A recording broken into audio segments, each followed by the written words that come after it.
முதலாவது, வானத்தை சிருஷ்டிப்பீர். ஆதியிலே தேவன் வானத்தை சிருஷ்டித்தார். ஆதியாகமம் 1:1.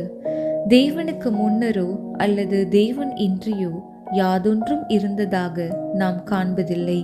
உண்மையில் தேவனின்றி ஒன்றுமே இருக்க முடியாது. மெய்யான ரீதியில் தேவனற்ற அல்லது தேவனிடமிருந்து வராத மகிழ்ச்சி, செல்வம், சுகம் அல்லது சந்தோஷம் போன்ற யாதொன்றும் ஒருபோதும் ஒரு மெய்ப்பொருளாக இருக்க முடியாது என்பது நிரூபிக்கப்பட்ட உண்மையாகும். தேவன் நித்தியமானவராய் இருப்பதால் அவரிடத்திலிருந்து வருவது எதுவாயினும் அது நித்தியத்தின் சுவையுடையதாகவே இருக்கும். தேவனுடைய முதலாவது சிருஷ்டிப்பு வானமே, அதாவது பரலோகம் அன்றி வேறொன்றும் அல்ல. அதற்கு பின்புதான் எல்லா அம்சங்களிலும் இன்பமானவையும் பூரணமானவையுமான மற்ற சிருஷ்டிகள் அனைத்தும் உண்டாக்கப்பட்டதாக நாம் காண்கிறோம். இது முதலாக பரலோகம் நம்முடைய மனதிலும் உள்ளத்திலும் இல்லத்திலும் எல்லா இடங்களிலும் சிருஷ்டிக்கப்பட வேண்டும் என்னும் முக்கியமான உண்மையை நமக்கு போதிக்கிறது.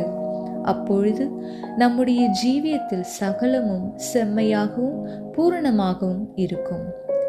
தேவன் முதலாவது செய்தது சிருஷ்டித்தலே அன்றி சீர்திருத்துதலோ அல்லது பழுது பார்த்துதலோ அல்ல. ஒரு பாவியின் ஜீவியத்திலும் கூட தேவன் செய்யும் முதலாவது கிரியை ஒரு புதிய இருதயத்தையும் ஒரு புதிய மனதையும் சிருஷ்டித்தலாய் இருக்கிறது. இதோ நான் சகலத்தையும் புதிதாக்குகிறேன். முதலாவது வானம், பின்பு பூமி என்னும் தேவனுடைய திட்டம் இன்னமும் மாறாததாகவே இருக்கிறது. முதலாவது தேவனுடைய ராஜ்யத்தையும் அவருடைய நீதியையும், அதாவது பரலோகத்துக்குரிய காரியங்களை தேடுங்கள். அப்பொழுது இவைகள் எல்லாம், அதாவது பூமிக்குரிய காரியங்கள் உங்களுக்கு கூட கொடுக்கப்படும். மத்தேயு 6:33.